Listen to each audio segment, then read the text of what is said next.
Hello বন্ধুরা, আপনাদের সকলকে বেসিক সায়েন্স ফর ম্যানকাইন্ড চ্যানেলে স্বাগতম। আজকে আমরা কথা বলবো এমন একটা টপিক নিয়ে যেটা নিয়ে অনেকেই প্রতিদিন বেশ ভোগান্তিতে পড়েন। চলুন কথা না বাড়িয়ে সরাসরি শুরু করা যাক আমাদের আজকের এই বিশেষ আলোচনা, যেখানে আমরা মিশ্র ত্বকের যত্নের আদ্যোপান্ত খুব সহজভাবে জানব। আচ্ছা, কখনো কি আয়নার সামনে দাঁড়িয়ে মনে হয়েছে কপাল আর নাক তো পুরো তেলে চকচক করছে, অথচ গালের দিকটা একদম খসখসে আর টানটান? বেশ পরিচিত লাগছে বিষয়টা, তাই না? একদম ঠিক ধরেছেন, এটাই হলো সেই বিখ্যাত বা বলা যায় কুখ্যাত কম্বিনেশন স্কিন বা মিশ্র ত্বক। তো এই মিশ্র ত্বক আসলে কি? ব্যাপারটা খুব সিম্পল। মুখের যে টি জোন থাকে, মানে কপাল, নাক আর থুতনির অংশটা, এটা বেশ তৈলাক্ত হয়, কিন্তু মুখের বাকি অংশ থাকে একদম শুষ্ক বা নর্মাল। এই দুই ধরনের স্কিনকে একসাথে সামলানোই হলো আসল চ্যালেঞ্জ। কারণ এমন একটা রুটিন দরকার যা একদিকে তেল কন্ট্রোল করবে, আবার অন্যদিকে ত্বককে অতিরিক্ত শুষ্কও হতে দেবে না। এই সমস্যার সমাধানে চলুন প্রথমেই দেখে নিই দারুণ কিছু প্রাকৃতিক এবং ঘরোয়া ফেস প্যাক। প্রথম প্যাকটা বানাতে আমাদের একদম হাতের কাছের মাত্র 3টি জিনিস লাগবে: 1 টেবিল চামচ মুলতানি মাটি, 1 চা চামচ টক দই আর আধা চা চামচ মধু। খুব সহজ এবং দারুণ কার্যকরী একটা কম্বিনেশন। এবার বানানোর পালা। সব উপকরণ একসাথে খুব ভালো করে মিশিয়ে পুরো মুখে লাগিয়ে ফেলুন।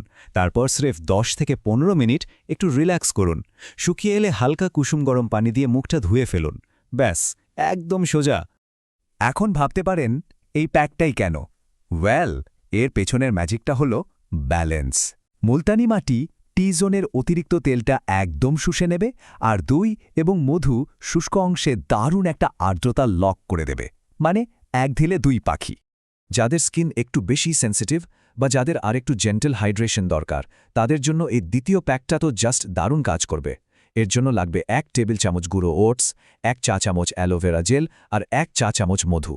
এই মিশ্রণটা মুখে মেখে মাত্র 10 মিনিট অপেক্ষা করুন। ধোয়ার আগে খুব আলতো হাতে ধীরে ধীরে একটু ম্যাসাজ করে নেবেন। ওটস কিন্তু এখানে ন্যাচারাল একটা জেন্টল স্ক্রাব হিসেবে কাজ করবে।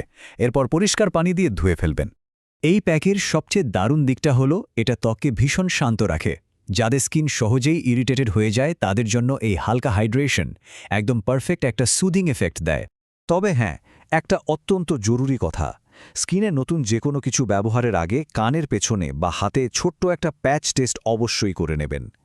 আপনাদের উপকার হোক, এটাই আমাদের একান্ত কামনা। আমাদের চ্যানেলে আমরা আপনাদেরকে কিভাবে প্রাকৃতিক উপায়ে বিভিন্ন সমস্যার সমাধান করা যায় তার পরামর্শ দিয়ে থাকি। তবে আমাদের পরামর্শ পালনের আগে আপনারা অন্যান্য সোর্স থেকে আরও ভিডিও দেখুন এবং বিশেষজ্ঞদের নিকট আরও জানুন, তারপর আমাদের পরামর্শ অনুসরণ করবেন। ঘরোয়া উপায়ের পাশাপাশি এবার চলুন মিশ্র ত্বকের জন্য প্রস্তাবিত কিছু স্কিন কেয়ার প্রোডাক্টের তালিকা দেখে নেওয়া যাক। সঠিক ফেস ওয়াশ বাছাই করাটা কিন্তু আক্ষরিক অর্থেই একটা গেম চেঞ্জার। সেরাভি ফোমিং ক্লিনজারটি খুব হালকা আর স্কিন ব্যারিয়ার সাপোর্ট করে। সেটাফেল জেন্টেল ক্লিনজারটা সেন্সিটিভ বা মিশ্র ত্বকের জন্য ভীষণ পপুলার একটা চয়েস। আর রেগুলার প্রতিদিন ব্যবহারের জন্য সিম্পল রিফ্রেশিং ফেস ওয়াশটাও দারুণ একটা অপশন। এবার আসি ময়শ্চারাইজারে। নিউট্রিজেনা হাইড্রো বুস্ট, সিরাভি ডেইলি লোশন বা সিম্পল হাইড্রেটিং লাইট, এই তিনটাই খুব চমৎকার কাজ করে।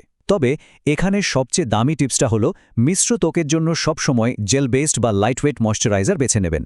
এগুলো স্কিনকে চটচটে না করেই প্রয়োজনীয় আর্দ্রতা দেয়। আর হ্যাঁ, সানস্ক্রিন ছাড়া তো স্কিন কেয়ার অসম্পূর্ণ।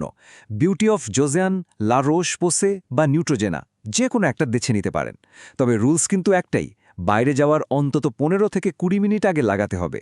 আর অনেকক্ষণ বাইরে থাকলে 2 থেকে 3 ঘন্টা পর পর রিঅ্যাপ্লাই করতে একেবারেই ভুলবেন না।